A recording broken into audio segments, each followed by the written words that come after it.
ओम शांति। 31 जुलाई की बाबा की मुरली। मीठे बच्चे, तुम्हें अपना टाइम वेस्ट नहीं करना है। अंदर में नॉलेज का सिमरण करते रहो तो निंद्राजीत बन जाएंगे, उबासी आदि नहीं आएंगी। प्रश्न, तुम बच्चे बाप पर फिदा क्यों हुए हो? फिदा होने का अर्थ क्या है? उत्तर, फिदा होना अर्थात बाप की याद में समा जाना। जब याद में समा जाते हो तो आत्मा रूपी बैटरी चार्ज हो जाती है। आत्मा रूपी बैटरी निराकार बाप से जुटती है तो बैटरी चार्ज हो जाती है। विकर्म विनाश हो जाते हैं, कमाई जमा हो जाती है। फिदा होना माना याद में समा जाना। जब याद में समा जाते हैं तो बैटरी चार्ज हो जाती है, क्योंकि आत्मा रूपी बैटरी निराकार बाप से जुटती है। तो क्या होता है? एक, बैटरी चार्ज होती है, दूसरा विकर्म विनाश हो जाते हैं, और तीसरा कमाई जमा हो जाती है। ओम शांति। रूहानी बाप बैठ रूहानी बच्चों को समझाते हैं। अब यहाँ तुम शरीर के साथ बैठे हो, जानते हो मृत्युलोक में यह अंतिम शरीर है। फिर क्या होगा? फिर बाप के साथ शांति धाम में इकट्ठे होंगे। यह शरीर नहीं होगा। फिर स्वर्ग में आएंगे तो नंबरवार पुरुषार्थ अनुसार। सब तो इकट्ठे नहीं आएंगे। यह राजधानी स्थापन हो रही है। जैसे बाप शांति का, सुख का सागर है, बच्चों को भी ऐसा शांति का, सुख का सागर बना रहे हैं। फिर जाकर शांति धाम में विराजमान होना है तो बाप को, घर को और सुख धाम को याद करना है। यहाँ तुम जितना जितना इस अवस्था में बैठते हो, तुम्हारे जन्म जन्मांतर के पाप भस्म होते हैं। इसको कहा जाता है योग अग्नि। सन्यासी कोई सर्वशक्तिमान से योग नहीं लगाते, वह तो रहने के स्थान ब्रह्म से योग लगाते हैं। वह है तत्व योगी, ब्रह्म अथवा तत्व से योग लगाने वाले। यहाँ जीव आत्माओं का खेल होता है। वहाँ स्वीट होम में सिर्फ आत्माएं रहती है। उस स्वीट होम में जाने के लिए सारी दुनिया पुरुषार्थ करती है। सन्यासी भी कहते हैं हम ब्रह्म में लीन हो जाएं। ऐसा नहीं कहते हम ब्रह्म में जाकर निवास करें। यह तो तुम बच्चे अब समझ गए हो। भक्ति मार्ग में कितनी खिट सुनते रहते हैं। यहाँ तो बाप आकर सिर्फ 2 अक्षर ही समझाते हैं। जैसे मंत्र जपते हैं ना, कोई गुरु को याद करते हैं, कोई किसको याद करते हैं? स्टूडेंट टीचर को याद करते हैं। अभी तुम बच्चों को सिर्फ बाप और घर ही याद है। बाप से तुम वर्षा लेते हो शांति धाम और सुख धाम का। वही दिल में याद रहता है। मुख से कुछ बोलना नहीं है। बुद्धि से तुम जानते हो शांति धाम के बाद है सुख धाम। हम पहले मुक्ति में, फिर जीवन मुक्ति में जाएंगे। मुक्ति जीवन मुक्ति दाता एक ही बाप है। बाप बच्चों को बार बार समझाते हैं टाइम वेस्ट नहीं करना चाहिए। जन्म जन्मांतर के पापों का बोझा सिर पर है। इस जन्म के पापों आदि की तो स्मृति रहती है। सतयुग में यह बातें होती नहीं। यहाँ बच्चे जानते हैं जन्म जन्मांतर के पापों का बोझा है।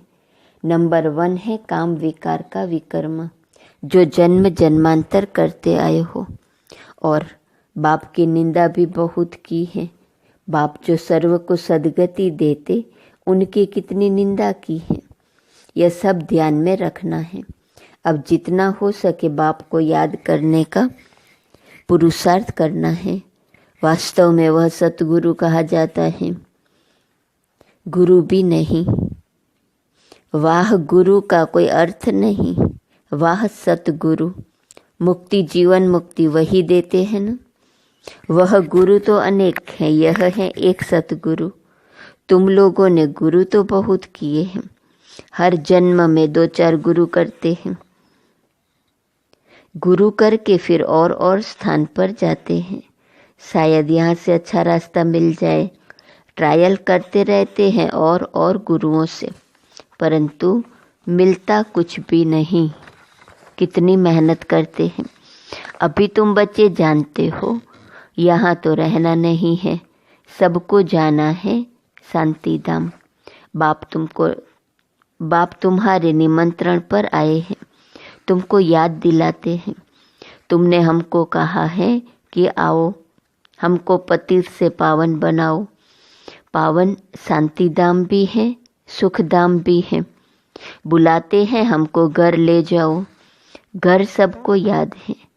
आत्मा फट से कहेंगी हमारा निवास स्थान परम धाम है। परमपिता परमात्मा भी परम धाम में रहते हैं, हम भी परम धाम में रहते हैं। अब बाप ने समझाया है, तुम पर बृहस्पति की दशा बैठी हुई है। यह है बेहद की बात। बेहद की दशा सब पर बैठी है, चक्र फिरता रहता है। हम ही सुख से दुख में, फिर दुख से सुख में आते हैं। शांति धाम, सुख धाम, फिर यह दुख धाम। यह भी अब तुम बच्चे समझते हो। मनुष्यों की तो बुद्धि में नहीं बैठता। अभी बाप जीते जी मरना सिखला रहे हैं। परवाने समा पर फिदा हो जाते हैं, कोई उस पर आशिक हो जल जाते हैं, फिदा हो जाते हैं। कोई फिर फेरी पहन चले जाते हैं। यह भी बैटरी है ना, सबका बुद्धि योग उस एक से है। निराकार बाप से जैसे बैटरी लगी हुई है। इस आत्मा के तो बहुत नज़दीक है, तो बहुत सहज होता है। बाप को याद करने से तुम्हारी बैटरी चार्ज होती जाती है।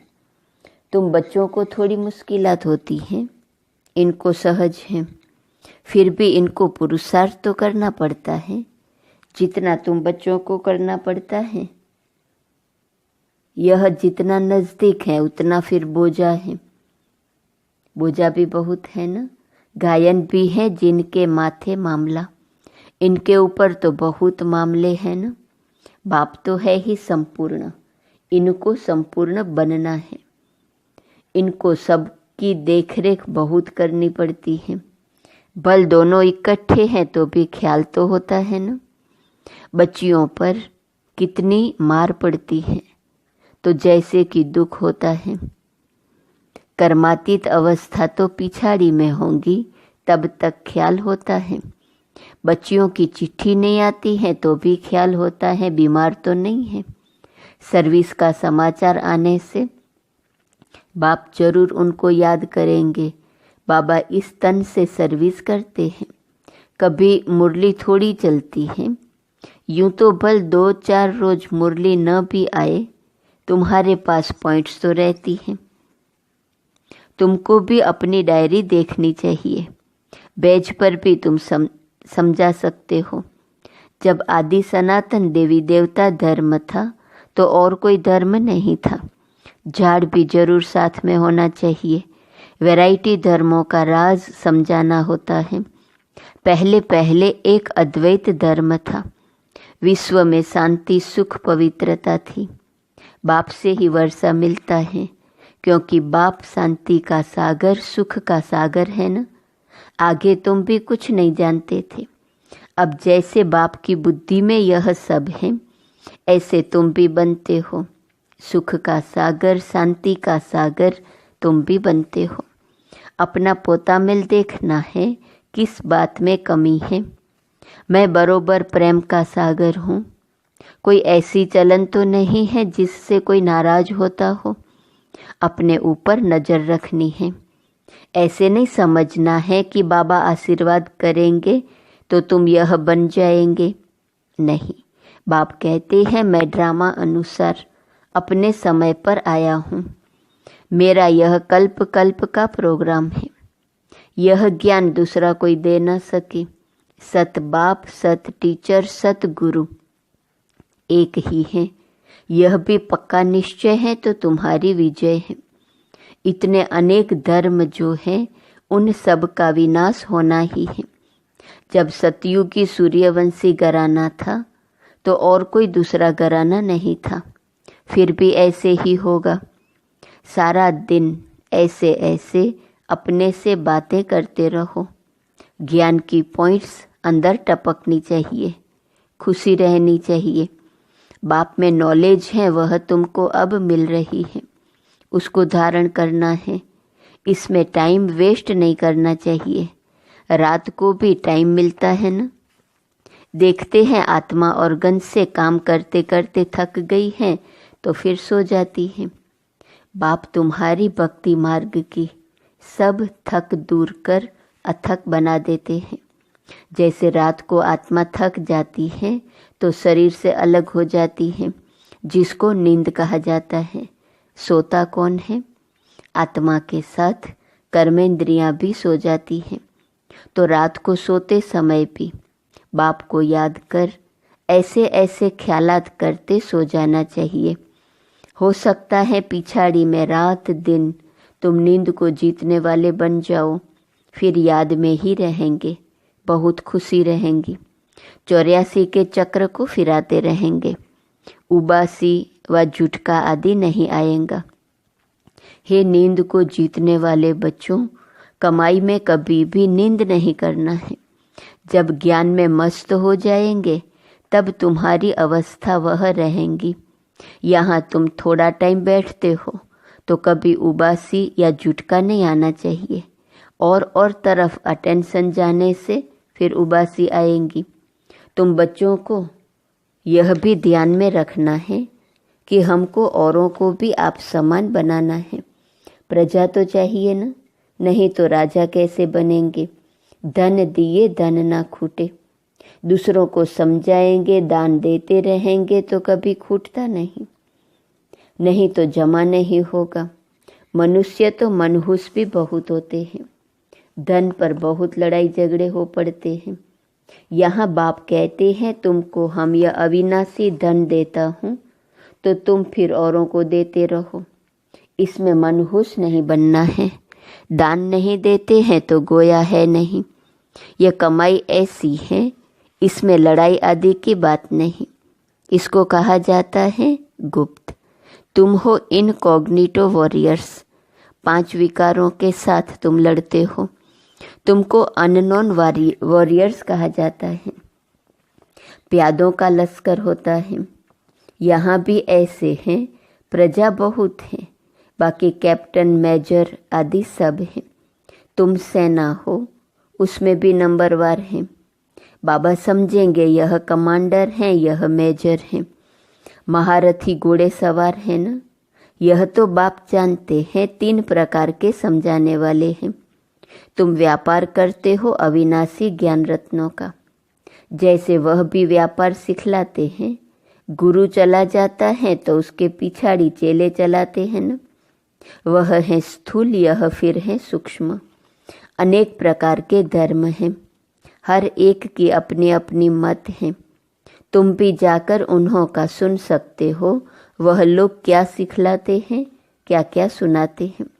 बाप तो तुम्हें 84 के चक्र की कहानी समझाते हैं। तुम बच्चों को ही बाप आकर वर्षा देते हैं। यह ड्रामा में नोंद है। अभी कलयुग अंत तक यह आत्माएं आती रहती हैं, वृद्धि को पाती रहती हैं। जब तक बाप यहाँ हैं, संख्या बढ़ती ही जाती है। फिर इतने सब रहेंगे कहाँ, खाएंगे कहाँ? सब हिसाब रखना पड़ता है ना। वहाँ तो इतने मनुष्य होते नहीं, खाने वाले ही थोड़े। सबकी अपनी खेती रहती है, अनाज रख कर क्या करेंगे? वहाँ बरसात आदि के लिए यज्ञ आदि नहीं करने पड़ते जैसे यहाँ करते हैं। अभी बाप ने यज्ञ रचा है, सारी पुरानी सृष्टि यज्ञ में स्वाहा होनी है। यह है बेहद का यज्ञ। वह लोग हद के यज्ञ रचते हैं बरसात के लिए। बरसात पड़ी तो खुशी हो गई, यज्ञ की सफलता हुई। नहीं होने से अनाज नहीं होगा, अकाल पड़ जाता। बल यज्ञ आदि रचते हैं, परंतु बारिश को नहीं पड़ना है तो क्या कर सकते हैं? आफतें तो सब आनी है, मूसलधार बरसात, अर्थक्वेक, यह सब होना है। ड्रामा के चक्र को तो तुम बच्चों ने समझा है, यह चक्र भी बहुत बड़ा होना चाहिए। एडवर्टाइज बड़े बड़े स्थानों में लगी हुई होंगी तो बड़े बड़े लोग पढ़ेंगे, समझ जाएंगे कि अब बरोबर पुरुषोत्तम संगम युग है। कलयुग में बहुत मनुष्य हैं, सतयुग में थोड़े मनुष्य होते हैं, तो बाकी सब इतने जरूर खत्म हो जाएंगे। शिव जयंती माना ही स्वर्ग जयंती, लक्ष्मी नारायण जयंती। बात तो बड़ी सहज है। शिव जयंती मनाई जाती है, वह है बेहद का बाप, उसने ही स्वर्ग की स्थापना की थी। कल की बात है, तुम स्वर्गवासी थे, यह तो बहुत सहज बात है। बच्चों को अच्छी रीति समझकर और समझाना है, खुशी में भी रहना है। अभी हम सदैव के लिए बीमारियों से छूटकर 100% हेल्दी वेल्दी बनते हैं। बाकी थोड़ा समय है, भल कितने भी दुख मौत आदि होंगे, तुम उस समय बहुत खुशी में होंगे। तुम जानते हो मौत तो होना ही है, कल्प कल्प का यह खेल है, फिक्रात कोई नहीं होती। जो पक्के हैं वह कभी हाय हाय नहीं करेंगे। मनुष्य कोई का ऑपरेशन आदि देखते हैं तो चक्कर आ जाता है, अभी तो कितना बड़ा मौत होगा। तुम बच्चे समझते हो यह सब तो होना ही है। गायन भी है, मिरवा मौत मलो का शिकार। इस पुरानी दुनिया में तो बहुत दुख उठाया है, अब नई दुनिया में जाना है। अच्छा, मीठे मीठे सिकिलदे बच्चों प्रति माता पिता बाप दादा का याद प्यार और गुड मॉर्निंग। रूहानी बाप की रूहानी बच्चों को नमस्ते, रूहानी बच्चों की रूहानी बाप को नमस्ते नमस्ते नमस्ते। धारणा के लिए मुख्य सार, पहली पॉइंट, बाप से अविनाशी ज्ञान धन लेकर दूसरों को दान करना है। ज्ञान दान करने में मनहूस नहीं बनना है, ज्ञान की पॉइंट्स अंदर टपकती रहे। राजा बनने के लिए प्रजा जरूर बनानी है। दूसरी पॉइंट, अपना पोता मेल देखना है, मैं बाप समान प्रेम का सागर बना हूँ, कभी किसी को नाराज तो नहीं करता हूँ, अपनी चलन पर पूरी नज़र है। वरदान, ज्ञान के साथ गुणों को इमर्ज कर सर्वगुण संपन्न बनने वाले गुण मूर्त भव। हर एक में ज्ञान बहुत है, लेकिन अब आवश्यकता है गुणों को इमर्ज करने की, इसलिए विशेष कर्म द्वारा गुणदाता बनो। संकल्प करो कि मुझे सदा गुण मूर्त बन, सबको गुण मूर्त बनाने के कर्तव्य व सर्व कर्तव्य में तत्पर रहना है। इससे व्यर्थ देखने सुनने व करने की फुर्सत नहीं मिलेंगी। इस विधि से स्वयं की व सर्व की कमजोरियां सहज समाप्त हो जाएंगी। तो इसमें हर एक अपने को निमित्त अव्वल नंबर समझ सर्वगुण संपन्न बनने और बनाने का एग्जाम्पल बनो।